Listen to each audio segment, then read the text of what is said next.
ದೇವರಿಗೆ ಸ್ತೋತ್ರವಾಗಲಿ. ದೇವರಿಗೆ ಅಮೂಲ್ಯರು, ಅತಿ ಪ್ರಿಯರು, ಘನವಂತರಾದ ಪ್ರಿಯ ದೇವರ ಮಕ್ಕಳೇ, ಬನ್ನಿರಿ ಪ್ರಿಯರೇ. ಈ ದಿನ ಈ ಸಮಯ ನಾವು ಧ್ಯಾನಿಸಲಿರುವ ದೇವರ ವಾಕ್ಯ ಭಾಗ ಅಂಶ ಪ್ರಿಯರೇ, ಆತನ ಮಗನಿಗೆ ಮುದ್ದಿಡಿರಿ ಎನ್ನುವ ಅಂಶದ 2ನೇ ಭಾಗ ಪ್ರಿಯರೇ. ಅಂದರೆ ದೇವರ ಮಗನಿಗೆ ಮುದ್ದಿಡಿರಿ. ಕಾರಣ ದೇವರು ಆತನ ಮುಖಾಂತರ ಸಮಸ್ತವನ್ನು ಉಂಟು ಮಾಡಿದ್ದಾನೆ ಪ್ರಿಯರೇ. ಆತನಿಲ್ಲದೆ ಒಂದು ಉಂಟಾಗಲಿಲ್ಲ. ಆತನಲ್ಲಿ ಜೀವವಿತ್ತು. ಆ ಜೀವ ಮಾನವ ಜನಾಂಗವಾದ ನಮಗೆ ಬೆಳಕಾಗಿದೆ. ಆ ಬೆಳಕು ಕತ್ತಲಲ್ಲಿ ಪ್ರಕಾಶಿಸಿತು. ಮರಣದಲ್ಲಿ ದೊಡ್ಡ ಜೀವವಾಗಿ, ಜ್ಯೋತಿಯಾಗಿ ಕತ್ತಲು ಆ ಬೆಳಕನ್ನು ಮುಸುಕಲಾಗಲಿಲ್ಲ. ಹೌದು ಪ್ರಿಯರೇ, ಆ ಬೆಳಕು ಯೇಸು ಕ್ರಿಸ್ತನಾಗಿ 2000 ವರ್ಷಗಳ ಕೆಳಗೆ ಕ್ರಿಸ್ತ ಪೂರ್ವದಲ್ಲಿ ಸೂಚಿತನಾದ ಉದಯ ಸೂಚಕ ನಕ್ಷತ್ರವಾಗಿ ಕ್ರಿಸ್ತ ಶಕದಲ್ಲಿ ಕಾಣಿಸಿಕೊಂಡ ಪ್ರಿಯರೇ. ಅಂತ ಪರಿಶುದ್ಧ ದೇವರಾದ ನಮ್ಮ ಪ್ರಭುವನ್ನು ಸ್ವಾಗತಿಸೋಣ ಪ್ರಿಯರೇ. ನಮ್ಮ ಜೀವನದಲ್ಲಿ ರಕ್ಷಣೆ ವೀರನನ್ನು ಹೀಗೆ ಆತನ ಮಗನಿಗೆ ಮುದ್ದಿಡಿರಿ ಎನ್ನುವ ಅಂಶವನ್ನು ಧ್ಯಾನಿಸುವ ಮೊದಲು ನಾವು ತಂದೆಯಾದ ದೇವರ ಸಹಾಯವನ್ನು, ದೇವಕುಮಾರ ಯೇಸು ಕ್ರಿಸ್ತನ ಜ್ಞಾನವನ್ನು, ದೇವರ ಪರಿಶುದ್ಧ ಶಕ್ತಿಯಾದ ವ್ಯಕ್ತಿಯಾದ ಪರಿಶುದ್ಧಾತ್ಮನನ್ನು ಸಹಾಯವನ್ನು ಬೇಡಿಕೊಳ್ಳೋಣ ಪ್ರೇರೆ.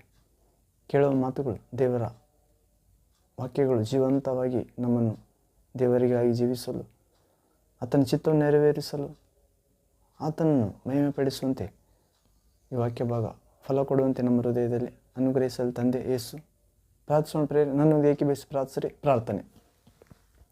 ತಂದೆ ಸರ್ವಶಕ್ತ ದೇವರೇ, ಪರಿಶುದ್ಧನೇ ಪರಿಶುದ್ಧನೇ ಪರಿಶುದ್ಧನೇ, ಬೆಳಕಾದ ದೇವರೇ, ಅದ್ಭುತ ಸ್ವರೂಪನೇ, ಆಲೋಚನಾಕರ್ತನೆ, ಪರಾಕ್ರಮಿಯಾದ ದೇವರೇ, ನಿತ್ಯನಾದ ತಂದೆ, ಸಮಾಧಾನದ ನಮ್ಮೆಲ್ಲರ ಪ್ರಭುವೇ, ನಿಮಗೆ ಸ್ವಾಗತ ಸ್ವಾಮಿ. ನಿಮ್ಮ ಮಕ್ಕಳಾದ ನಮ್ಮೆಲ್ಲರ ಜೀವಿತದಲ್ಲಿ ಇಲ್ಲಿವರೆಗೆ ತಾಯಿ ಗರ್ಭದಿಂದಲೂ ಅದ್ಭುತವಾಗಿ, ಆಲೋಚನಾಕರ್ತನಾಗಿ, ಪರಾಕ್ರಮಿಯಾದ ದೇವರಾಗಿ, ನಿತ್ಯನಾದ ತಂದೆಯಾಗಿ, ಸಮಾಧಾನ ಪ್ರಭುವಾಗಿ ನಮ್ಮೆಲ್ಲರನ್ನು ಕಾಪಾಡುತ್ತಾ ಬಂದಿದ್ದಕ್ಕಾಗಿ, ದುಷ್ಟಶಕ್ತಿಯಿಂದ ಕಾಪಾಡಿದ್ದಕ್ಕಾಗಿ, ಅನಾರೋಗ್ಯಗಳಿಂದ, ಸೈತಾನನೆಲ್ಲ ತಂತ್ರಗಳಿಂದ, ಕೇಡುಗಳಿಂದ,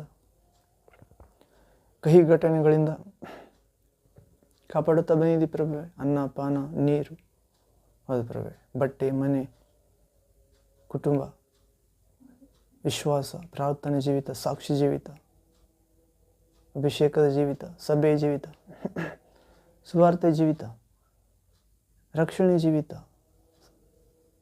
ಪರಲೋಕದ ಬೆಳಕಿನ ಜೀವಿತ, ನಿಮ್ಮ ಚಿತ್ತದಂತೆ ನಿಮ್ಮ ಮಕ್ಕಳಾದ ನಮ್ಮೆಲ್ಲರಿಗೆ ಯೇಸುವೆ ನಿಮ್ಮಲ್ಲಿ ವಿಶ್ವಾಸ ಇಟ್ಟು ಎಲ್ಲ ಮಕ್ಕಳು ನೀಡುತ್ತಾ ಬಂದಿದ್ದಕ್ಕಾಗಿ ಸ್ತೋತ್ರ ಪ್ರಭು. ಇಂದು ವಿಶೇಷವಾಗಿ ನಿಮ್ಮನ್ನು ಜನ್ಮದಿನವನ್ನು ಅಥವಾ ಈ ಲೋಕದಲ್ಲಿ ಮೊದಲನೇ ಆಗಮನ ಎಂದು ಸ್ವಾಗತಿಸುತ್ತಿರುವಾಗ, ಜ್ಞಾಪಿಸಿಕೊಳ್ಳುತ್ತಿರುವಾಗ, ಬೆಳಕು ಈ ಲೋಕಕ್ಕೆ ಬಂದಿತ್ತು, ಪ್ರೀತಿ ಈ ಲೋಕಕ್ಕೆ ಬಂದಿತ್ತು, ಜೀವ ಈ ಲೋಕಕ್ಕೆ ಬಂದಿತ್ತು ಎಂದು, ರಕ್ಷಣೆ ಈ ಲೋಕಕ್ಕೆ ಬಂದಿತ್ತು, ನಿತ್ಯ ಜೀವ ಈ ಲೋಕಕ್ಕೆ ಬಂದಿತ್ತು ಎಂದು ಧ್ಯಾನಿಸುವಾಗ ತಂದೆ, ಮುಂದೆ ನಾವು ಮಾಡಬೇಕಾದ ಆಲೋಚನೆ, ಹೋಗಬೇಕಾದ ಮಾರ್ಗ, ತಿಳಿಯಬೇಕಾದ ಸತ್ಯ, ಜೀವಿಸಬೇಕಾದ ಕ್ರಮ ಈ ವಾಕ್ಯ ಭಾಗದಲ್ಲಿ ಬಂದಿರುವ ನಮ್ಮೆಲ್ಲರಿಗೆ ಅಥವಾ ವಿಶ್ವದ ಎಲ್ಲ ಕ್ರೈಸ್ತ ಮಕ್ಕಳಿಗೆ ಅನುಗ್ರಹಿಸುತ್ತಾ ಬರಬೇಕೆಂದು, ನಿಮ್ಮನ್ನು ಪ್ರೀತಿಸುವ ಸಮೀಪದ ದೂರದ ಎಲ್ಲ ಮಕ್ಕಳಿಗೆ ಕ್ಷೇಮ ಸುಕ್ಷೇಮವಿರಲೆಂದು ಹಾರೈಸಬೇಕೆಂದು, ಹೀಗೆ ಮಾಡಿ ದುಷ್ಟನಾದ ಸೈತಾನ ಎಲ್ಲ ಕಾರ್ಯಗಳನ್ನು ಈ ದಿನದಿಂದ ನಿಮ್ಮನ್ನು ಪ್ರೀತಿಸುವ ಪ್ರಾರ್ಥಿಸುವ ಎಲ್ಲ ಮಕ್ಕಳಿಗೆ ಸೈತಾನ ಮೇಲೆ ಅಧಿಕಾರವನ್ನು ಅನುಗ್ರಹಿಸಬೇಕೆಂದು, ಅವರ ಪಾಪ ಶಾಪ ಕ್ಷಮಿಸಬೇಕೆಂದು, ನಿಮ್ಮ ರಕ್ತದಿಂದ ತೊಳೆಯಬೇಕೆಂದು, ನಿಮ್ಮ ಪರಿಶುದ್ಧ ಆತ್ಮನಿಂದ ತುಂಬಿ ದೊಡ್ಡ ಧೈರ್ಯ ನೀಡಬೇಕೆಂದು, ಅವರ ಕುಟುಂಬಗಳನ್ನು ಅವರನ್ನು ರಕ್ಷಿಸಬೇಕೆಂದು ಯೇಸು ಕ್ರಿಸ್ತ ಸರ್ವಾಧಿಕಾರ ನಾಮದಲ್ಲಿ ಪ್ರಾರ್ಥಿಸಿ ಬೇಡಿ ಹೊಂದಿದ್ದೇವೆ ತಂದೆಯೇ. Amen amen. Thank you father, thank you Jesus Christ, thank you holy ghost, fire, living water flow. Amen. ಹೌದು ಪ್ರೇರೆ, ಬನ್ನಿರಿ ಪ್ರೇರೆ. ಆತನ ಮಗನಿಗೆ ಮುದ್ದಿಡಿರಿ, ದೇವರ ಮಗನಿಗೆ ಮುದ್ದಿಡಿ ಎನ್ನುವ ಅಂಶದೊಳಗೆ ನಾವು ಪ್ರವೇಶ ಆಗೋಣ ಪ್ರೇರೆ. ನಾವು ಪವಿತ್ರ ಗ್ರಂಥದಲ್ಲಿ ನೋಡಿದೆವು 2ನೇ ಕೀರ್ತನೆ 12ನೇ ಅಧ್ಯಾಯದಲ್ಲಿ, ಕೀರ್ತನೆಗಳ ಗ್ರಂಥ 2ನೇ ಅಧ್ಯಾಯ, Psalms 2nd chapter 12th word 12ನೇ ವಾಕ್ಯ. ಇಲ್ಲಿ ಓದುವುದಾದರೆ, ಆತನ ಮಗನಿಗೆ ಮುದ್ದಿಡಿರಿ, ಇಲ್ಲವಾದರೆ ಆತನ ದೇವರ ಕೋಪವು ಬೇಗನೆ ಪ್ರಜ್ವಲಿಸಲು ನೀವು ದಾರಿಯಲ್ಲಿ ನಾಶವಾದಿರಿ. ಆತನ ಮೊರೆ ಹೊಕ್ಕವರೆಲ್ಲರೂ ಧನ್ಯರು. ಪ್ರಿಯ ದೇವರು ಹೇಳ್ತಿದ್ದಾನೆ, ಕ್ರಿಸ್ತ ಪೂರ್ವದಲ್ಲಿ ಆತನು ಅಭಿಷೇಕಿಸಿದವನು ಭೂಮಿಯನ್ನು, ಸ್ವರ್ಗವನ್ನು, ಅಧಿಕಾರ, ಆಳ್ವಿಕೆ ಮಾಡುವ ಆತನು ಬರುತ್ತಿದ್ದಾನೆ.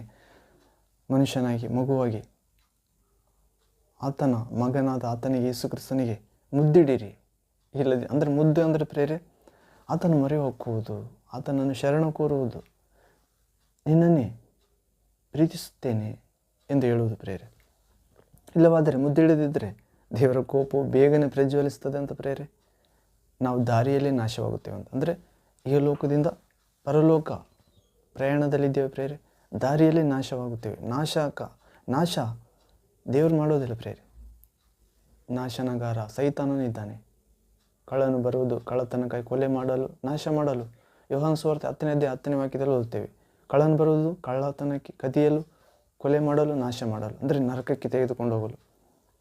ಆದರೆ ನಾವು ದೇವಕುಮಾರನಾದ ಯೇಸು ಕ್ರಿಸ್ತನಿಗೆ ಮುದ್ದಿಡುವುದಾದರೆ, ಅಂದರೆ ಆತನ ಪ್ರೀತಿಸುವುದಾದರೆ, ಯೇಸು ಹೇಳಿದ್ದಾನೆ, ನನ್ನನ್ನು ಪ್ರೀತಿಸುವವರು ನನ್ನ ಮಾತುಗಳನ್ನು ಕೈಗೊಂಡು ನಡೆಯುತ್ತಾರೆ. ಹೌದು, ಆಜ್ಞೆಗಳನ್ನು, ಹೌದು, ಆತನ ಆಜ್ಞೆಗಳನ್ನು ಕೈಗೊಂಡು ನಡೆಯುವವರೇ ಆತನಿಗೆ ಮುದ್ದಿಟ್ಟಂತೆ ಪ್ರೇರೆ. ಇಲ್ಲದಿದ್ದರೆ ಆಚಾರ ಸಂಬಂಧವಾಗಿ ಒಂದು ಬಾಲಕನ ಚಿತ್ರ ಮಾಡಿ ಕಾಲಿಗೆ ಮುದ್ದಿಡುವುದು ಇದು ಮೃತ ವಿಶ್ವಾಸವನ್ನು ತೋರಿಸ್ತದೆ ಪ್ರೇರೆ.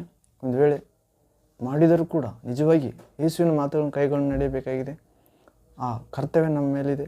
ಮತ್ತು ಇಲ್ಲದಿದ್ದರೆ ದೇವರ ಕೋಪವು ನಮ್ಮ ಮೇಲೆ ಎರಗುತ್ತದೆ ಯಾವುದೇ ರೀತಿಯಲ್ಲಿ, ಅಥವಾ ಸೈತಾನನ ಕಾಟಕ್ಕೆ ಒಳಗಾಗುತ್ತೇವೆ, ದಾರಿಯಲ್ಲೇ ನಾಶವಾಗುತ್ತೇವೆ, ಅಂದರೆ ಸ್ವರ್ಗ ಸೇರುವ ಮೊದಲೇ. ಹೀಗೆ ಇಲ್ಲವಾದರೆ ಆತನ ಮೊರೆ ಹೊಕ್ಕರೆ ಧನ್ಯರಾಗುತ್ತೇವೆ. ಯೇಸುವನ್ನು ಮುದ್ದಿಡೋಣ. ದೇವರ ಪ್ರಜ್ವಲಿಸುವ ಕೋಪದಿಂದ ನಾವು ತಪ್ಪಿಸಿಕೊಳ್ಳೋಣ. ಪರಲೋಕಕ್ಕೆ ದಾರಿಯಾದ ಯೇಸುವಿನ ಮಾರ್ಗದಲ್ಲಿ ನಡೆಯೋಣ. ಯೇಸುವನ್ನು ಮೊರೆ ಹೊಕ್ಕಿ ಧನ್ಯರಾಗೋಣ ಪ್ರೇರೆ. ನಾವು ಪವಿತ್ರ ಬೈಬಲ್ ಗ್ರಂಥದಲ್ಲಿ ನೋಡುತ್ತೇವೆ ಪ್ರೇರೆ. ಯೇಸು ಕ್ರಿಸ್ತನಿಗೆ ಮುದ್ದಿಟ್ಟವರು, ಆತನ ಮಗನಿಗೆ ಮುದ್ದಿಟ್ಟಿರಿ ಎನ್ನುವ ಅಂಶದಲ್ಲಿ ನಾವು ಒಂದನೇದಾಗಿ ನೋಡುವುದಾದರೆ, ತಾಯಿ ಮರಿಯಳು ಸಾಮಾನ್ಯವಾಗಿ ತಾಯಿ ಅಂದಿರು ತಮ್ಮ ಮಕ್ಕಳಿಗೆ ಮುದ್ದಿಡುತ್ತಾರೆ. ಮೊದಲನೇದಾಗಿ ದೇವಕುಮಾರ, ಅದೃಶ್ಯ ದೇವರ ಸಾದೃಶ್ಯ ರೂಪನಾದ ಯೇಸು ಕ್ರಿಸ್ತನಿಗೆ, ಆ ಆದಿಸಂಭೂತನಿಗೆ, ಆಗಲೆಲ್ಲದರಲ್ಲಿ ಅಗ್ರಸ್ತನಿಗೆ, ಆ ಸತ್ತವರೊಳಗೆ ಮೊದಲು ಎದ್ದು ಬರಲು ಹೋಗುತ್ತಿರುವ ಆತನಿಗೆ, ಎದ್ದು ಬಂದ ಆತನಿಗೆ, ದೇವರ ಸರ್ವ ಸಂಪೂರ್ಣತೆ ಅವತರಿಸಿ ವಾಸ ಮಾಡಿದ ಆತನಿಗೆ ಮೊಟ್ಟ ಮೊದಲು ಮುದ್ದಿಟ್ಟವರು ಪ್ರೇರೆ. ಚಿಕ್ಕ ಮಗುವಾಗಿರುವಾಗ, ಬಾಲಕನಾಗಿರುವಾಗ ತಾಯಿ ಮರಿಯಳು ಪ್ರೇರೆ. ಹೌದು. ಎರಡನೇದಾಗಿ ಯೇಸುವಿನ ಸಾಕು ತಂದೆ ಜೋಸೆಫ್. ಹೌದು. ಮತ್ತು ಮೂರನೇದಾಗಿ ಜ್ಞಾನಿಗಳು, ಕುರುಬರು, ಇವರು ಕೂಡ ದೇವದೂತರ ಸಂದೇಶ ಕೇಳಿ ಯೇಸುವನ್ನು ದರ್ಶಿಸಲು ಬರ್ತಾರೆ ಪ್ರೇರೆ. ಲೋಕರಕ್ಷಕನನ್ನು, ಆ ಉದಯ ಸೂಚಕ ನಕ್ಷತ್ರನನ್ನು, ಆ ರಕ್ಷಣವೀರನನ್ನು. ಒಂದನೇದಾಗಿ ತಾಯಿ ಮರಿಯಳು ಮುದ್ದಿಡುತ್ತಾಳೆ ಯೇಸು ಕ್ರಿಸ್ತನಿಗೆ, ಲೋಕರಕ್ಷಕನಿಗೆ, ದೇವಕುಮಾರನು, ದೇವರಾದಾತನಿಗೆ, ಎಲ್ಲದರ ಸೃಷ್ಟಿಕರ್ತನಿಗೆ. ಆದುದೆಲ್ಲವೂ ಯೇಸುವಿನಲ್ಲಿ, ಯೇಸುವಿನಿಂದ, ಯೇಸುವಿಗಾಗಿ ಮುಂದುವರಿಯುವುದು ಆತನಿಗೋಸ್ಕರ ಪ್ರೇರೆ. ಅಂಥ ಆತನಿಗೆ ತಾಯಿ ಮರಿಯಳು ಮುದ್ದಿಡುತ್ತಾಳೆ. ಮೊದಲನೇದಾಗಿ ಧನ್ಯತೆ ಪಡೆಯುತ್ತಾಳೆ. ಮತ್ತು ಆಕೆಗೆ ನಿಶ್ಚಿತಾರ್ಥ ಮಾಡಿಕೊಂಡ ಸಾಕು ತಂದೆಯಾಗಿರುವ ಯೇಸುವಿಗೆ ಜೋಸೆಫನ್ನು ಮುದ್ದಿಡುತ್ತಾನೆ. ಎರಡನೇದಾಗಿ ಮೂರನೇದಾಗಿ ಜ್ಞಾನಿಗಳು ಪಶ್ಚಿಮ ದೇಶದಿಂದ ಹುಡುಕೊಂಡು ಬರ್ತಾರೆ ಪ್ರೇರಿಗೆ ನಕ್ಷತ್ರವನ್ನು. ಒಬ್ಬ ರಕ್ಷಣೆ ವೀರ ಹುಟ್ಟಿದ್ದಾನೆ, ಲೋಕರಕ್ಷಕ, ಆತನನ್ನು ಸೂಚಿಸುವ ನಕ್ಷತ್ರ ನಾವು ನೋಡಿದೆವು ಎಂದು ಸುಮಾರು 2 ವರ್ಷಗಳ ಕಾಲ ಪ್ರಯಾಣ ಮಾಡಿ ಬಂದು ಯೇಸುವಿಗೆ ಚಿನ್ನ, ರಕ್ತಬೋಳ, ಧೂಪವನ್ನು ಅರ್ಪಿಸುತ್ತಾರೆ ಪ್ರೇರೆ. ಅವರು ಕೂಡ ಇಟ್ಟಿರುತ್ತಾರೆ. ಚಿನ್ನ ಆ ಅರಸನಿಗೆ ಸೂಚನೆಯಾಗಿದೆ, ರಕ್ತಬೋಳ ಒಬ್ಬ ಪ್ರವಾದಿಗೆ ಸೂಚನೆಯಾಗಿದೆ, ಧೂಪ ಯಾಜಕನಿಗೆ ಸೂಚನೆಯಾಗಿದೆ ಪ್ರೇರೆ. ಯೇಸು ಕ್ರಿಸ್ತನು ಸಮಸ್ತದಲ್ಲಿ ಸಮಸ್ತನಾಗಿದ್ದಾನೆ. ದೇವರು, ದೇವಕುಮಾರನು, ದೂತರ ಆರಾಧಿಸುವ ಆರಾಧ್ಯನು, ಮನುಷ್ಯ ಪುತ್ರನು, ಹೌದು ಪ್ರೇರೆ, ಅರಸನು, ಪ್ರವಾದಿ, ಯಾಜಕನು, ಮತ್ತು ದರಿದ್ರಾಗಿ ದನದ ಕೊಟ್ಟಿಗೆ ಹುಟ್ಟಿದಾತನು, ತಲೆ ಇಡುವುದಕ್ಕೂ ಸ್ಥಳ ಇಲ್ಲ ಎಂದಾತನು. ತಾಯಿ ಮರಿಯಳು ಮುದ್ದಿಟ್ಟಿದ್ದಾಳೆ ಪ್ರೇರೆ. ಸಾಕು ತಂದೆ, ಯೇಸುವಿನ ಸಾಕು ತಂದೆ ಜೋಸೆಫನು ಮುದ್ದಿಟ್ಟಿದ್ದನು ಯೇಸುವನ್ನು. ಜ್ಞಾನಿಗಳು ಮುದ್ದಿಟ್ಟರು, ಬಂದು ಕಾಣಿಕೆ ಇಟ್ಟರು. ಕುರುಬರು ಬಂದರು, ಶ್ರೇಷ್ಠವಾದ ಕುರಿಗಳನ್ನು ಕಾಣಿಕೆ ಕೊಟ್ಟಿರಬಹುದು. ಸಾಷ್ಟಾಂಗ ನಮಸ್ಕಾರ ಮಾಡಿದರು ಪ್ರೇರೆ ಜ್ಞಾನಿಗಳು. ತಾಯಿ ಮರಿಯಳ ಬಳಿಯಲ್ಲಿರುವ ಆ ಬಾಲ ಯೇಸುವನ್ನು ಕಂಡು. ಮತ್ತು 5ನೇದಾಗಿ ದೇವಾಲಯದಲ್ಲಿ ಯೇಸುವಿನ ನಾಮಕರಣ ಮಾಡಿದಾಗ, ದೇವಾಲಯದಲ್ಲಿ ಯೇಸುವನ್ನು 8ನೇ ದಿನ ಸಮರ್ಪಿಸಿದಾಗ ಪ್ರಥಮ ಮಕ್ಕಳು ದೇವರಿಗೆ ಸಮರ್ಪಿಸಬೇಕಾಗಿರುತ್ತದೆ ಪ್ರೇರೆ. ಸುನ್ನತಿ ಹಾಗೂ ಸಮರ್ಪಣೆ. ಹೀಗೆ ನಾವು ಲೂಕ ಸುವಾರ್ತೆ 2ನೇ ಅಧ್ಯಾಯ 25-28ನೇ ವಾಕ್ಯದಲ್ಲಿ ನೋಡ್ತೇವೆ ಪ್ರೇರೆ. Luke gospel chapter 2 verse 25-27. ಲೂಕನ ಸುವಾರ್ತೆ 2ನೇ ಅಧ್ಯಾಯ 25-27 ನೋಡ್ತೇವೆ ಪ್ರೇರೆ. ಇಲ್ಲಿ ಓದುವುದಾದರೆ, ಆ ಕಾಲದಲ್ಲಿ ಯೆರೂಸಲೇಮಿನಲ್ಲಿ ಸಿಮೆಯೋನನೆಂಬ ಒಬ್ಬ ಮನುಷ್ಯನಿದ್ದನು. ಈ ಮನುಷ್ಯನು ನೀತಿವಂತನು, ದೇವಭಕ್ತನೂ ಆಗಿದ್ದು ಇಸ್ರಾಯೇಲ್ ಜನರನ್ನು ಸಂತೈಸುವವನು ಯಾವಾಗ ಬಂದಾನೆಂದು ಹಾರೈಸುತ್ತಿದ್ದನು ಮತ್ತು ಪವಿತ್ರಾತ್ಮ ಪ್ರೇರಿತನಾಗಿದ್ದನು. 26ನೇ ವಾಕ್ಯ 26th word, luke 2nd chapter. ಕರ್ತನು ಕಳುಹಿಸಬೇಕಾದ ಕ್ರಿಸ್ತನನ್ನು ಕಾಣುವುದಕ್ಕಿಂತ ಮುಂಚೆ ನೀನು ಸಾಯುವುದಿಲ್ಲವೆಂದು ಪವಿತ್ರಾತ್ಮನ ಮೂಲಕ ಅವನಿಗೆ ದೈವೋಕ್ತಿ ಉಂಟಾಗಿತ್ತು. 27ನೇ ವಾಕ್ಯ 27th ವರ್ಡ್. ಇವನು ಪವಿತ್ರಾತ್ಮ ಪ್ರೇರಣೆಯಿಂದ ದೇವಾಲಯಕ್ಕೆ ಬಂದನು. ಆಗ ತಂದೆ ತಾಯಿಗಳು ಯೇಸುವೆಂಬ ಮಗುವಿಗೆ ಧರ್ಮಶಾಸ್ತ್ರದಲ್ಲಿ ಹೇಳಿರುವ ಪದ್ಧತಿಯ ಪ್ರಕಾರ ನಡೆಸಬೇಕೆಂದು ಅದನ್ನು ಒಳಕ್ಕೆ ತರಲು ಅವನು ಅದನ್ನು ತನ್ನ ಕೈಯಲ್ಲಿ ತಕ್ಕೊಂಡು ದೇವರನ್ನು ಕೊಂಡಾಡಿ, ಒಡೆಯನೇ, 29ನೇ ವಾಕ್ಯ, ನಿನ್ನ ಮಾತು ನೆರವೇರಿತು ಒಡೆಯನಾದ ದೇವರೇ, ಈಗ ಸಮಾಧಾನದಿಂದ ಹೋಗುವುದಕ್ಕೆ ನಿನ್ನ ದಾಸನಿಗೆ ಅಪ್ಪಣೆಯಾಯಿತು. 30ನೇ ವಾಕ್ಯ, ನೀನು ನೇಮಿಸಿರುವ ರಕ್ಷಕನನ್ನು ನಾನು ಕಣ್ಣಾರೆ ಕಂಡೆನು. 31ನೇ ವಾಕ್ಯ, ಎಲ್ಲ ಜನಗಳಿಗೆ ಪ್ರತ್ಯಕ್ಷನಾಗಲಿ ಎಂದು ಆತನನ್ನು ಒದಗಿಸಿಕೊಟ್ಟಿದ್ದಿ. 32ನೇ ವಾಕ್ಯ, ಆತನು ಅನ್ಯ ದೇಶದವರಿಗೆ ಜ್ಞಾನೋದಯದ ಬೆಳಕು, ನಿನ್ನ ಪ್ರಜೆ ಇಸ್ರಾಯೇಲರಿಗೆ ಕೀರ್ತಿ ಅಂದನು. ಹೌದು ಪ್ರಿಯರೇ, ಹೀಗೆ ಆ ಮಗುವಿನ ವಿಷಯವಾಗಿ ಹೇಳಿದ ಮಾತುಗಳಿಂದ ಅದರ ತಂದೆ ತಾಯಿಗಳು ಆಶ್ಚರ್ಯಪಟ್ಟರು. ಹೌದು ಪ್ರಿಯರೇ, ಹೀಗೆ ಮುಂದಿನ ವಾಕ್ಯ ನೋಡೋದಾದ ಪ್ರಿಯರೇ, 34ನೇ ವಾಕ್ಯ, ಸಿಮೆಯೋನನು ಅವರನ್ನು ಆಶೀರ್ವದಿಸಿ ತಾಯಿ ಮರಿಯಳಿಗೆ, ಇಗೋ, ಈತನು ಇಸ್ರಾಯೇಲ್ ಜನರ ಅನೇಕರು ಬೀಳುವುದಕ್ಕೂ ಅನೇಕರು ಏಳುವುದಕ್ಕೂ ಕಾರಣನಾಗಿರುವನು ಮತ್ತು ಜನರು ಎದುರು ಮಾತಾಡುವುದಕ್ಕೆ ಗುರುತಾಗಿರುವನು. ಹೀಗೆ ಬಹುಜನರ ಅಂತರಂಗದ ವಿಚಾರಗಳು ಬಯಲಿಗೆ ಬಂದವು. ಇದಕ್ಕೆ ಈತನು ಹುಟ್ಟಿದ್ದು. ಇದಲ್ಲದೆ 35ನೇ ವಾಕ್ಯ, ನಿನ್ನ ಪ್ರಾಣಕ್ಕಂತೂ ಅಲುಗು ನಾಟಿದಂತಾಗುವುದು ಎಂದು ಹೇಳಿದನು. 6ನೇ ವಾಕ್ಯ, ಇದಲ್ಲದೆ ಅಸೇರನ ಕುಲದ ಫನುವೇಲನ ಮಗಳಾದ ಅನ್ನಳೆಂಬ ಒಬ್ಬ ಪ್ರವಾದಿನಿ ಇದ್ದಳು. ಆಕೆ ಬಹಳ ಮುಪ್ಪಿನವಳು. ಆಕೆ ತನ್ನ ಕನ್ಯಾವಸ್ಥೆ ಕಳೆದು ತರುವಾಯ ಗಂಡನ ಕೂಡ 7 ವರ್ಷ ಬಾಳ್ವೆ ಮಾಡಿ 84 ವರ್ಷ ವಿಧವೆಯಾಗಿದ್ದಳು. 37ನೇ ವಾಕ್ಯ, ಆಕೆ ದೇವಾಲಯವನ್ನು ಬಿಟ್ಟು ಹೋಗದೆ ಉಪವಾಸ ವಿಜ್ಞಾಪನೆಗಳಿಂದ ರಾತ್ರಿ ಹಗಲು ದೇವರ ಸೇವೆಯನ್ನು ಮಾಡುತ್ತಿದ್ದಳು. 38ನೇ ವಾಕ್ಯ, ಆಕೆ ಅದೇ ಗಳಿಗೆಯಲ್ಲಿ ಹತ್ತಿರಕ್ಕೆ ಬಂದು ದೇವರಿಂದ ಆದ ಉಪಕಾರವನ್ನು ನೆನೆಸಿ ಕೊಂಡಾಡಿದ್ದಲ್ಲದೆ ಯೆರೂಸಲೇಮಿನ ಬಿಡುಗಡೆಯನ್ನು ಹಾರೈಸುತ್ತಿದ್ದವರೆಲ್ಲರ ಸಂಗಡ ಯೇಸುವಿನ ವಿಷಯವಾಗಿ ಮಾತಾಡುವವಳಾದಳು. ಅದು ಪ್ರೇರೆ, ಹೀಗೆ ನಾವು ಯೇಸುವನ್ನು ದೇವಾಲಯದಲ್ಲಿ ಸಮರ್ಪಣೆ ಮಾಡೋದಕ್ಕೆ ತಂದೆ ತಾಯಿಗಳು ಕರೆದುಕೊಂಡು ಹೋದಾಗ ದೇವರ ಆತ್ಮ ತುಂಬಿದಾತನಾದ ಸಿಮೆಯೋನನು ಆ ಲೋಕರಕ್ಷಕನನ್ನು ಕಾಣುವ ತನಕ, ಅನ್ಯ ಜನಗಳನ್ನು ಬೆಳಗಿಸುವ ಜ್ಯೋತಿಯನ್ನು ಕಾಣುವ ತನಕ, ಇಸ್ರಾಯೇಲರಿಗೆ ಕೀರ್ತಿ ತರುವಾತನನ್ನು ಕಾಣುವ ತನಕ, ಆ ರಕ್ಷಕನನ್ನು ಕಣ್ಣಾರೆ ಕಾಣುವ ತನಕ ನಿನಗೆ ಸಾವಿಲ್ಲ ಎಂದು ಪರಿಶುದ್ಧ ದೇವರ ಆತ್ಮನಿಂದ ಎಚ್ಚರಿಸಲ್ಪಟ್ಟಿದ್ದನು ಪ್ರೇರೆ. ಹೀಗೆ ಆತನು ಕಣ್ಣಾರೆ ಕಾಣುತ್ತಾನೆ, ಬಂದು ದೇವಾಲಯಕ್ಕೆ ಎತ್ತಿಕೊಂಡು ದೇವರನ್ನು ಸ್ತುತಿಸುತ್ತಾನೆ. ಮಗನನ್ನು ಮುದ್ದಿಟ್ಟಿರಬಹುದು ಕೂಡ. ಹೌದು, ಸಿಮೆಯೋನನು. ಹೌದು ಪ್ರೇರೆ, ಹೀಗೆ ಅಲ್ಲಿ ಒಬ್ಬ ಅನ್ನಾಳೆಂಬ ಪ್ರವಾದಿನಿ ಇರುತ್ತಾಳೆ ಪ್ರೇರೆ. ಆಕೆ ಸುಮಾರು 90 ಮೇಲೆ ಕನ್ಯಾವಸ್ಥೆ ಕಳೆದು ತರುವಾಯ ಗಂಡನು ಕೂಡ 7 ವರ್ಷ ಬಾಳ್ವೆ ಮಾಡಿ 84 ವರ್ಷ ವಿಧವೆಯಾಗಿದ್ದಳು. ಹೌದು ಪ್ರೇರೆ, ಎಲ್ಲ ಟೋಟಲ್ 91 ವರ್ಷ. ಹೌದು ಪ್ರೇರೆ, ಆಕೆಗೆ ಮದುವೆ ಆದ ನಂತರ. ಹೀಗೆ ಆಕೆ 100 ವರ್ಷ ದಾಟಿರ್ಬೋದು ಪ್ರೇರೆ. ಆಕೆ ಪ್ರವಾದಿನಿ ಆಗಿದ್ದಳಂತೆ. ಆಕೆಯನ್ನು ಕೂಡ ದೇವರ ಆತ್ಮ ತೆಗೆದುಕೊಂಡು ಬರುತ್ತಾನೆ. ಆಕೆ ಪ್ರವಾದಿನಿ, ದೇವರ ಆತ್ಮ ತುಂಬಿದ ಆಕೆ ಕೂಡ ದೇವರ ವರ ಪಡೆದ ದೇವರೊಂದಿಗೆ ಸಂಬಂಧ. ಆಕೆ ಕೂಡ ಆ ಬಾಲಕ ಯೇಸುವನ್ನು, ಲೋಕರಕ್ಷಕನನ್ನು ಕಣ್ಣಾರೆ ಕಾಣುತ್ತಾಳೆ. ಆಕೆ ಕೂಡ ಮುದ್ದಿಟ್ಟಿರ್ಬೋದು ಪ್ರೇರೆ. ಹೀಗೆ ನಾವು ಮುದ್ದಿಟ್ಟವರಲ್ಲಿ ತಾಯಿ ಮರಿಯಳನ್ನು ನೋಡುತ್ತೇವೆ, ಜೋಸೆಫ್ ಸಾಕು ತಂದೆಯನ್ನು ನೋಡುತ್ತೇವೆ, ಮತ್ತು ಜ್ಞಾನಿಗಳು, ಕುರುಬರು ಪ್ರೇರೆ, ಮತ್ತು ಸಂಬಂಧಿಕರಾದ ಜಕ್ಕರಿಯ, ಎಲಿಜಬೆತರನ್ನು ನೋಡುತ್ತೇವೆ. ಅವರು ಕೂಡ ದೇವರ ಆಜ್ಞೆಗಳನ್ನು, ಧರ್ಮಶಾಸ್ತ್ರವನ್ನು ಯಾವ ತಪ್ಪಿಲ್ಲದೆ ಕೈಗೊಂಡು ನಡೆಯುತ್ತಿರುತ್ತಾರೆ. ದೇವರ ದೃಷ್ಟಿ ನೀತಿವಂತರಾಗಿದ್ದರು ಜಕ್ಕರಿ, ಎಲಿಜಬೆತ್, ಯೇಸುವಿನ ತಾಯಿಯ ಬಂಧುಗಳು. ಹೀಗೆ ಮತ್ತು ಇನ್ನು ಯೇಸುವಿಗೆ ಮುದ್ದಿಟ್ಟವರು ನೋಡ್ತೇವೆ ಪ್ರೇರೆ. ಆದರೆ ಈಕೆ ಒಬ್ಬ ಪಾಪಿ ಪ್ರೇರೆ, ದುರಾಚಾರಿಯಾದ ಸ್ತ್ರೀ. ನಾವು ಲೂಕನ ಸುವಾರ್ತೆ 7ನೇ ಅಧ್ಯಾಯದಲ್ಲಿ ಓದುತ್ತೇವೆ. ಲೂಕನ ಸುವಾರ್ತೆ 7ನೇ ಅಧ್ಯಾಯ ಇಲ್ಲಿ 38ನೇ ವಾಕ್ಯದಿಂದ ನೋಡ್ತೇವೆ ಪ್ರೇರೆ. Luke gospel chapter 7 verse 36 to 38 word. ಇಲ್ಲಿ ಓದುವುದಾದರೆ ಪೀಠಿಕೆ, ಯೇಸು ಒಬ್ಬ ಫರಿಸಾಯನ ಮನೆಯಲ್ಲಿ ಊಟ ಮಾಡುವಾಗ ದುರಾಚಾರಿಯಾದ ಒಬ್ಬ ಹೆಂಗಸು ಆತನ ಪಾದ ಸೇವೆ ಮಾಡಿದ್ದು ಬಂದು.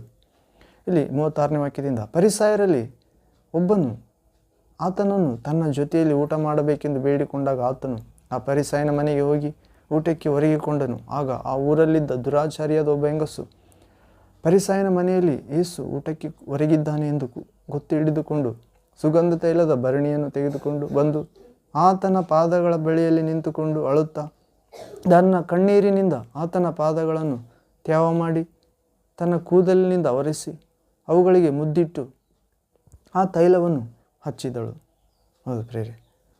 ಹೀಗೆ ಆದರೆ 39ನೇ, ಆದರೆ ಆತನನ್ನು ಊಟಕ್ಕೆ ಕರೆದ ಫರಿಸಾಯನು ಇದನ್ನು ಕಂಡು, ಇವಳು ದುರಾಚಾರಿ, ಇವನು ಪ್ರವಾದಿಯಾಗಿದ್ದರೆ ತನ್ನನ್ನು ಮುಟ್ಟಿದವಳು ಈ ಹೆಂಗಸು ಎಂಥವಳೆಂದು ತಿಳಿದುಕೊಳ್ಳುತ್ತಿದ್ದನು ಅಂದುಕೊಂಡನು. ಹೌದು ಪ್ರೇರೆ. ಹಾಗೆ ಯೇಸು 40ನೇ ವಾಕ್ಯ, ಸಿಮೋನನೇ, ನಾನು ನಿನಗೆ ಹೇಳಬೇಕಾದ ಒಂದು ಮಾತಿದೆ ಅಂದಾಗ ಅವನು, ಬೋಧಕನೇ ಹೇಳು ಅಂದಾಗ, ಆಗ ಯೇಸು, ಒಬ್ಬ ಸಾಹುಕಾರನಿಗೆ 2 ಸಾಲಗಾರರಿದ್ದರು. ಒಬ್ಬನು 500 ಹಣ ಕೊಡಬೇಕಾಗಿತ್ತು, ಮತ್ತೊಬ್ಬನು 50 ಹಣ ಕೊಡಬೇಕಾಗಿತ್ತು. ತೀರಿಸುವುದಕ್ಕೆ ಅವರಿಗೆ ಗತಿ ಇಲ್ಲದರಿಂದ ಆ ಇಬ್ಬರಿಗೂ ಸಾಲವನ್ನು ಬಿಟ್ಟನು. ಹಾಗಾದರೆ ಅವರಲ್ಲಿ ಯಾವನು ಆ ಸಾಹುಕಾರನನ್ನು ಹೆಚ್ಚಾಗಿ ಪ್ರೀತಿಸಾನೆಂದು ಕೇಳಿದ್ದಕ್ಕೆ ಸಿಮೋನನು ಯೇಸುವಿಗೆ, ಯಾವನಿಗೆ ಹೆಚ್ಚಾಗಿ ಬಿಟ್ಟನೋ ಅವನೇ ಎಂದು ಭಾವಿಸುತ್ತೇನೆ ಅಂದನು. ಯೇಸು ಅವನಿಗೆ, ನೀನು ಸರಿಯಾಗಿ ತೀರ್ಪು ಮಾಡಿದೆ ಎಂದು ಹೇಳಿ ಆ ಹೆಂಗಸಿನ ಕಡೆಗೆ ತಿರುಗಿಕೊಂಡು ಸಿಮೋನನಿಗೆ ಹೇಳಿದ್ದೇನೆಂದರೆ, ಈ ಹೆಂಗಸನ್ನು ನೋಡಿದೆಯಾ? ನಾನು ನಿನ್ನ ಮನೆಗೆ ಬಂದಾಗ ನೀನು ನನ್ನ ಕಾಲಿಗೆ ನೀರು ಕೊಡಲಿಲ್ಲ. ಇವಳಾದರೂ ನನ್ನ ಕಾಲುಗಳನ್ನು ಕಣ್ಣೀರಿನಿಂದ ತ್ಯಾಗ ಮಾಡಿ ತಲೆ ಕೂದಲಿನಿಂದ ಒರೆಸಿದಳು. ನೀನು ನನಗೆ ಮುದ್ದಿಡಲಿಲ್ಲ. ಇವಳಾದರೂ ನಾನು ಒಳಗೆ ಬಂದಾಗಿನಿಂದ ಇವಳು ಕೂಡ ಬಂದಾಗಿನಿಂದ ನನ್ನ ಕಾಲಿಗೆ ಮುದ್ದಿಡುವುದನ್ನು ಬಿಟ್ಟಿಲ್ಲ. 46ನೇ ವಾಕ್ಯ, 7ನೇ ಅಧ್ಯಾಯ ಲೂಕ ಸುವಾರ್ತೆ 46ನೇ ವಾಕ್ಯ, Luke 7 chapter verse 46 to onwards. ನೀನು ನನ್ನ ತಲೆಗೆ ಎಣ್ಣೆ ಹಚ್ಚಲಿಲ್ಲ. ಇವಳಾದರೂ ಸುಗಂಧ ತೈಲವನ್ನು ಕಾಲಿಗೆ ಹಚ್ಚಿದಳು. ಹೀಗಿರಲು ನಾನು ಹೇಳುವ ಮಾತೇನೆಂದರೆ, ಇವಳ ಪಾಪಗಳು ಬಹಳವಾಗಿದ್ದರೂ ಅವು ಕ್ಷಮಿಸಲ್ಪಟ್ಟಿವೆ. ಇದಕ್ಕೆ ಪ್ರಮಾಣವೇನೆಂದರೆ, ಇವಳು ತೋರಿಸಿದ ಪ್ರೀತಿ ಬಹಳ. ಆದರೆ ಯಾವನಿಗೆ ಸ್ವಲ್ಪ ಮಾತ್ರ ಕ್ಷಮಿಸಲ್ಪಟ್ಟಿದೆಯೋ ಅವನು ತೋರಿಸುವ ಪ್ರೀತಿಯು ಸ್ವಲ್ಪವೇ ಅಂದನು. ಆಮೇಲೆ ಆತನು ಯೇಸು ಅವಳಿಗೆ, ನಿನ್ನ ಪಾಪಗಳು ಕ್ಷಮಿಸಲ್ಪಟ್ಟಿವೆ ಎಂದು ಹೇಳಿದನು. ಆತನ ಸಂಗಡ ಊಟಕ್ಕೆ ಹೊರಗಿಕೊಂಡವರು, ಪಾಪಗಳನ್ನು ಸಹ ಕ್ಷಮಿಸಿಬಿಡುವವನು ಇವನು ಯಾರು ಎಂದು ತಮ್ಮೊಳಗೆ ಅಂದುಕೊಂಡರು. ಆದರೆ ಆತನು ಆ ಹೆಂಗಸಿಗೆ, ನಿನ್ನ ನಂಬಿಕೆಯೇ ನಿನ್ನನ್ನು ರಕ್ಷಿಸಿದೆ, ಸಮಾಧಾನದಿಂದ ಹೋಗು ಎಂದು ಹೇಳಿದನು. ಓಕೆ, ಇಲ್ಲಿ ನಾವು ನೋಡುತ್ತೇವೆ, ಯಾರು ಜಾಸ್ತಿ ಪ್ರೀತಿಸ್ತಾರೆ ಅವರಿಗೆ ಬಹಳ ಕ್ಷಮಾಪಣೆ ಉಂಟಾಗುತ್ತದೆ. ಹೌದು. ಈ ಸ್ತ್ರೀಯ ಬಗ್ಗೆ ನೋಡುತ್ತೇವೆ. ಯೇಸು ಅಲ್ಲಿ ಒಬ್ಬ ಸಿಮೋನ್ ಎಂಬ ಶ್ರೀಮಂತನ ಮನೆಯಲ್ಲಿ ಅತಿಥಿಯಾಗಿ ಊಟ ಮಾಡಲು ಕರೆಯಲ್ಪಟ್ಟಿದ್ದಾನೆ. ಅಲ್ಲಿ ಕೂತುಕೊಂಡಿದ್ದಾನೆ ಎಂದು ತಿಳಿದುಕೊಂಡು ಹೋಗಿ ಕಣ್ಣೀರಿನಿಂದ ಯೇಸುವಿನ ಕಾಲನ್ನು ತೊಳಿತಾಳೆ, ಪಾದಗಳನ್ನು ತ್ಯಾವ ಮಾಡುತ್ತಾಳೆ. ತಲೆಗೂದಲಿನಿಂದ ಯೇಸುವಿನ ಪಾದಗಳನ್ನು ಒರೆಸುತ್ತಾಳೆ ಮತ್ತು ಮುದ್ದಿಟ್ಟು ಆ ತೈಲವನ್ನು ಹಚ್ಚುತ್ತಾಳೆ ಪ್ರೇರೆ. ಸುಗಂಧ ತೈಲ, ಬೆಲೆ ಬಾಳುವ ತೈಲ ಮುದ್ದಿಡುತ್ತಾಳೆ ಕಾಲಿಗೆ. ಪ್ರೇರೆ ನಾವು ನೋಡಿದೆವು, ಆತನ ಮಗನಿಗೆ ಮುದ್ದಿಡಿರಿ, ದೇವರ ಮಗನಿಗೆ ಮುದ್ದಿಡಿರಿ. 2ನೇ ಕೀರ್ತನೆ 12ನೇ ವಾಕ್ಯದಲ್ಲಿ, ಇಲ್ಲವಾದರೆ ದೇವರ ಕೋಪವು ದಾರಿಯಲ್ಲಿ ನಿಮ್ಮ ಮೇಲೆ ಎರಗಿ ನೀವು ನಾಶವಾದಿರಿ ಬೇಗನೆ. ಪ್ರೇರೆ ಆಕೆ ಮುದ್ದಿಟ್ಟಳು.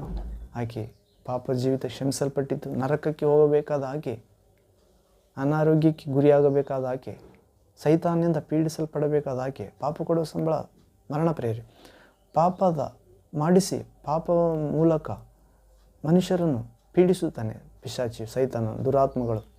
ಆದರೆ ನಿನ್ನಲ್ಲಿ ಯಾವ ಪಾಪ ಇಲ್ಲದಿದ್ದರೆ ಸೈತಾನನಿಗೆ ನಿನ್ನ ಮೇಲೆ ಯಾವ ಅಧಿಕಾರ ಇಲ್ಲ ಪ್ರೇರೆ. ದೇವರ ಆಜ್ಞೆಗಳಿಗೆ ಒಳಗಾದರೆ ಅಥವಾ ಯೇಸುವನ್ನು ಮೊರೆ ಹೊಕ್ಕರೆ ಪಾಪ ಕ್ಷಮಿಸಲ್ಪಡುತ್ತದೆ. ಮತ್ತು ಸಮಾಧಾನದಿಂದ ಹೋಗು ಎಂದು ಹೇಳುತ್ತಾನೆ ನಮಗೆ ಪ್ರೇರೆ. ಎಲ್ಲಿಗೆ?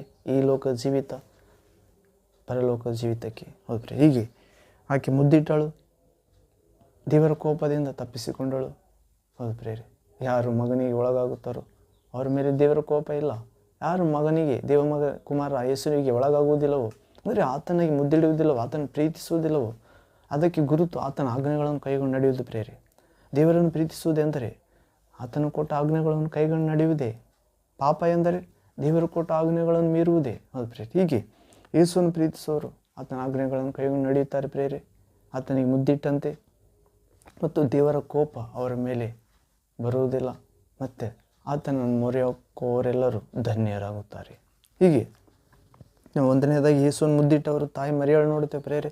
ಎರಡನೇದು ತಾಯಿ ಮರಿಯಳ ಪತಿಯಾದ ಜೋಸೆಫ್, ಯೇಸುವಿನ ಸಾಕು ತಂದೆ. ಮೂರನೇದಾಗಿ ಯೇಸುವಿನ ಬಂಧುಗಳು ಜಕರಿಯ, ಎಲಿಜಬೆತ್. ನಾಲ್ಕನೇದಾಗಿ ಜ್ಞಾನಿಗಳು, ಕುರುಬರು. ಹೌದು ಪ್ರೇರೆ. ಹೀಗೆ ಐದನೇದಾಗಿ ದೇವಾಲಯದಲ್ಲಿ ದೇವರ ಮನುಷ್ಯ, ನೀತಿವಂತನ ಸತ್ಪುರುಷನಾದ ಆ ಸಿಮೆಯೋನೆಂಬ ದೇವಭಕ್ತ. ಮತ್ತು ಆರನೇದಾಗಿ ಫನುಯೇಲನ ಮಗಳಾದ ಅನ್ನಳೆಂಬ ಪ್ರವಾದಿನಿ. ಏಳನೇದಾಗಿ ದುರಾಚಾರಿಯಾದ ಹೆಂಗಸು ಮುದ್ದಿಡುತ್ತಾಳೆ ಪ್ರೇರೆ ಯೇಸುವಿಗೆ, ಕಣ್ಣೀರು ಸುರಿಸಿ ಸುಗಂಧ ತೈಲ ಹಚ್ಚಿ ಬೆಲೆ ಬಾಳುವುದು. ಆ ಒಂದು ಸುಗಂಧ ತೈಲ ಹಚ್ಚಿಕೊಂಡ್ರೆ ಪುರುಷರನ್ನು ಆಕರ್ಷಣೆ ಮಾಡಿ ಸಂಪಾದಿಸ್ತಿರ್ತಾಳೆ. ಆದರೆ ಇಡೀ ಜೀವನಕ್ಕೆ ವ್ಯಾಪಾರಕ್ಕೆ ಇಟ್ಟುಕೊಂಡಿದ್ದ ಸುಗಂಧ ತೈಲ ಎಲ್ಲ ಆತನ ಮೇಲೆ ಸುರಿಯುತ್ತಾಳೆ. ಕಾರಣ, ಇನ್ನು ಮೇಲೆ ನಾನು ಈ ವ್ಯಾಪಾರ ಮಾಡುವುದಿಲ್ಲ, ಯಾಕಂದರೆ ನಿಜವಾದ ಸುಗಂಧ ಆದ ಯೇಸು ಬಂದುಬಿಟ್ಟನು ನನ್ನ ಜೀವನದಲ್ಲಿ. ಹೌದು ಪ್ರೇರೆ. ಹೀಗೆ ಯೇಸುವಿಗೆ ಮುದ್ದಿಟ್ಟವರು ಆತನ ಮಗನಿಗೆ ಮುದ್ದಿಡಿರಿ, ದೇವರ ಕೋಪದಿಂದ ತಪ್ಪಿಸಿಕೊಳ್ಳಿರಿ ಎಂದು ಅರ್ಥ ಪ್ರೇರೆ. ಹೀಗೆ ನಾವು ಇನ್ನೊಂದು ಮುದ್ದಿಟ್ಟಾತನ್ನು ನೋಡ್ತೇವೆ ಪ್ರೇರೆ. ಯೇಸುವಿನ ಶಿಷ್ಯರಲ್ಲಿ 12 ಶಿಷ್ಯರಲ್ಲಿ ಒಬ್ಬ ಆತನು ಇಸ್ಕರಿಯೋತ ಯೂದ. ಹೌದು ಪ್ರೇರೆ. ನಾವು ಲೂಕನ ಸುವಾರ್ತೆ 22ನೇ ಅಧ್ಯಾಯ 47ನೇ ವಾಕ್ಯದಿಂದ 48ನೇ ವಾಕ್ಯದವರೆಗೂ ಓದುತ್ತೇವೆ. Luke gospel chapter 22 verse 47 to 48. ಇಲ್ಲಿ ಓದುವುದಾದರೆ, ಆತನು ಇನ್ನೂ ಮಾತಾಡುತ್ತಿರಲು, ಅಂದರೆ ಯೇಸು ಕ್ರಿಸ್ತನು ಗೆತ್ಸೆಮನೆ ತೋಪಿನಲ್ಲಿ ರಾತ್ರಿಯೆಲ್ಲ ಪ್ರಾರ್ಥಿಸುತ್ತಿರುತ್ತಾರೆ. ನಾಳೆ ನನ್ನನ್ನು ಹಿಡಿದುಕೊಂಡು ಹೋಗಲು ಬರುತ್ತಿದ್ದಾರೆ ಎಂದು ಹೇಳುತ್ತಾ ಬೆಳಗಾಗುತ್ತಿರುವಾಗ ಆತನು ಯೇಸು ಇನ್ನೂ ಮಾತಾಡುತ್ತಿರಲು ಇಗೋ ಜನರ ಗುಂಪು ಕಾಣಿಸಿತು. 12 ಮಂದಿ ಶಿಷ್ಯರಲ್ಲಿ ಒಬ್ಬನಾದ ಯೂದನೆಂಬವನು ಆ ಜನರ ಮುಂದೆ ಮುಂದೆ ನಡೆದನು. ಅವನು ಯೇಸುವಿಗೆ ಮುದ್ದಿಡುವುದಕ್ಕಾಗಿ ಆತನ ಬಳಿಗೆ ಬರಲು ಯೇಸು ಅವನಿಗೆ, ಯೂದನೇ, ಮುದ್ದಿಟ್ಟು ಮನುಷ್ಯಕುಮಾರನನ್ನು ಹಿಡುಕೊಡುತ್ತೀಯಾ ಎಂದು ಕೇಳಿದನು. ಹೌದು ಪ್ರೇರೆ. ಹೀಗೆ ಯೇಸುವಿನ ವಿಶ್ವಾಸವನ್ನೇ ನನ್ನ ಜೊತೆಯಲ್ಲಿ ಊಟದ ಪಾತ್ರೆಯಲ್ಲಿ ಕೈ ಅದ್ದಿದವನೇ ನನ್ನನ್ನು ಹಿಡಿದುಕೊಡುವನು ಎಂಬ ಶಾಸ್ತ್ರದ ಮಾತು ನೆರವೇರಬೇಕಾಗಿದೆ ಎಂದು ಹೇಳಿದ ಮಾತು ನೆರವೇರಿತು ಪ್ರೇರೆ. ಯೇಸುವನ್ನು ಇನ್ನೂ ಮಾತಾಡುತ್ತಿರುವಾಗ ಆತನ ಶಿಲುಬೆ ಮರಣ ಕುರಿತು ಜನರ ಗುಂಪು ಕಾಣಿಸಿತು. ಇಸ್ಕರಿಯೋತ ಯೂದ 30 ರೂಪಾಯಿ ಬೆಳ್ಳಿ ನಾಣ್ಯಗಳಿಗೆ ಒಡಂಬಟ್ಟು ಹಿಡುಕೊಡಲು ಸಿದ್ಧಾಗಿ ಬಂದಿದ್ದನು ಪ್ರೇರೆ. ನಾನು ಯಾರಿಗೆ ಮುದ್ದಿಡುತ್ತೇನೋ ಆತನೇ ಆ ನಜರೀತಿನ ಯೇಸು, ಆ ದೇವಕುಮಾರ ಎಂದಾತನು. ಈ ದೇವಾಲಯವನ್ನು ಕೆಡವಿರಿ, 3ನೇ ದಿನದಲ್ಲಿ ಎಬ್ಬಿಸುತ್ತೇನೆ. 40 ವರ್ಷ ಆಯಿತು ಇದನ್ನು ಕಟ್ಟುವುದಕ್ಕೆ, ನೀನು 3 ದಿನದಲ್ಲಿ ಎಬ್ಬಿಸುವೆಯಾ ಎಂದು ಕೇಳಿರುತ್ತಾರೆ ವಿರೋಧಿಗಳು. ಆದರೆ ಆತನು ಮಾತಾಡಿದ್ದು ದೇಹವೆಂಬ ದೇವಾಲಯದ ಕುರಿತು. ಪ್ರೇರೆ.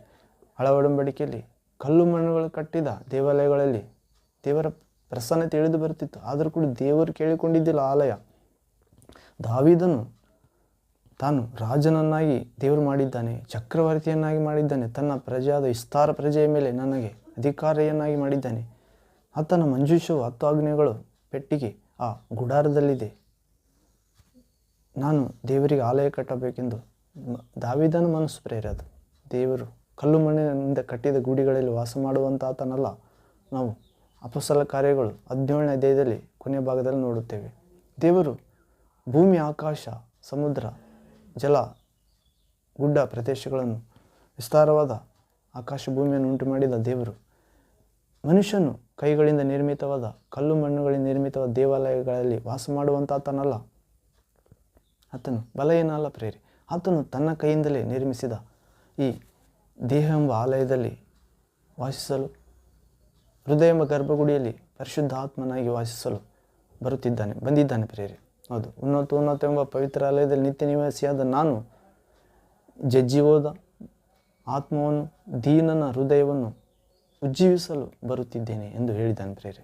ಹೌದು, ಅಂತ ದೇವರಿಗೆ ಸ್ತೋತ್ರವಾಗಲಿ. ಬಂದಿದ್ದಾನೆ ಪ್ರಿಯರೇ. 200 ವರ್ಷಗಳ ಕೆಳಗೆ ಈ ಕ್ರಿಸ್ಮಸ್ ಅಂದರೆ ಕ್ರಿಸ್ತ ಆರಾಧನೆ ಮಾಡುವ ಕಾಲದಲ್ಲಿ ಒಬ್ಬ ದೊಡ್ಡ ಜ್ಯೋತಿ ಕಾಣಿಸಿಕೊಂಡಿತ್ತು.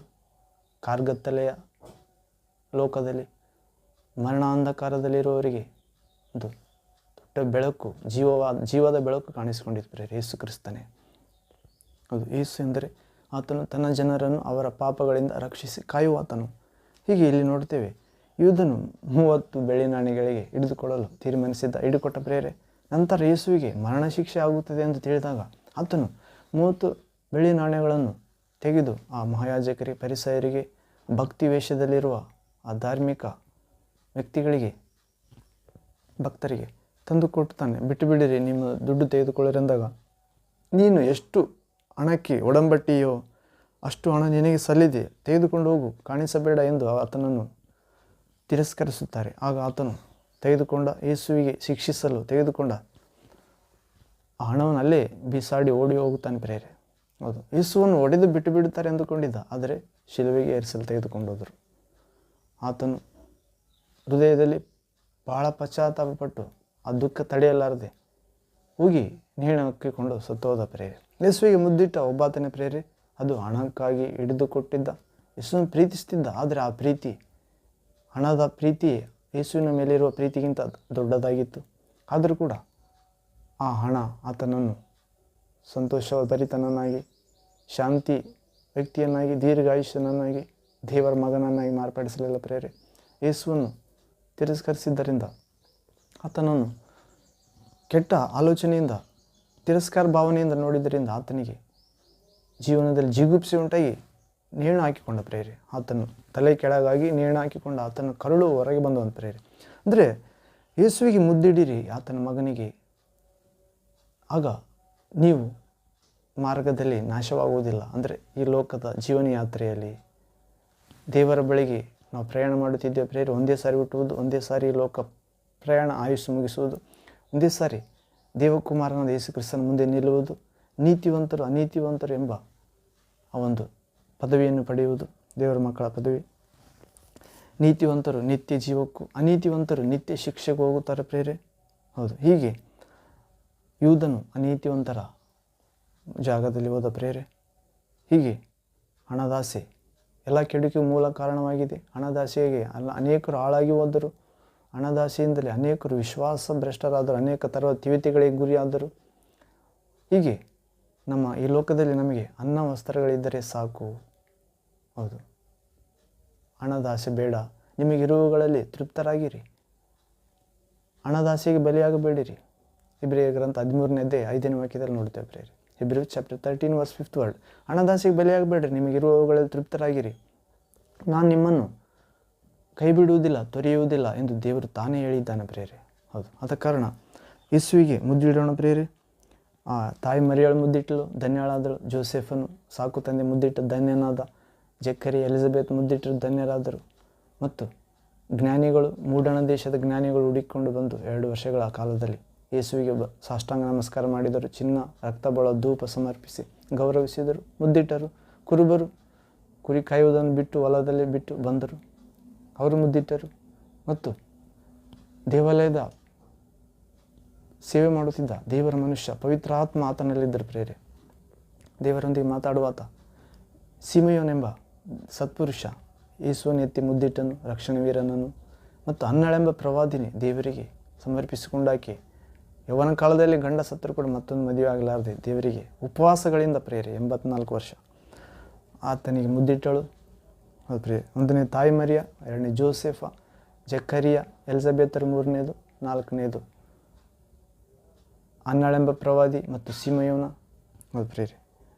5ನೇದು ಜ್ಞಾನಿಗಳು, ಕುರುಬರು. ಮತ್ತು 6ನೇದು ಒಬ್ಬ ದುರಾಚಾರಿಯಾದ ಹೆಂಗಸು. 7ನೇದು ಇಸ್ಕರಿಯೋತ ಯೂದ ಪ್ರೇರೆ. ಒಬ್ಬಾತನೇ ಮುದ್ದಿಟ್ಟವರಲ್ಲಿ ನಾಶವಾದದ್ದು ಪ್ರೇರೆ, ಬೇರೆ ಯಾರು ನಾಶವಾಗಲಿಲ್ಲ ಅಂತ ಉದಯ ಸೂಚಕ ನಕ್ಷತ್ರ ಯೇಸು ಕ್ರಿಸ್ತ ನಮ್ಮೆಲ್ಲರನ್ನು ಅನುಗ್ರಹಿಸಲಿ. ಆಮೇಲೆ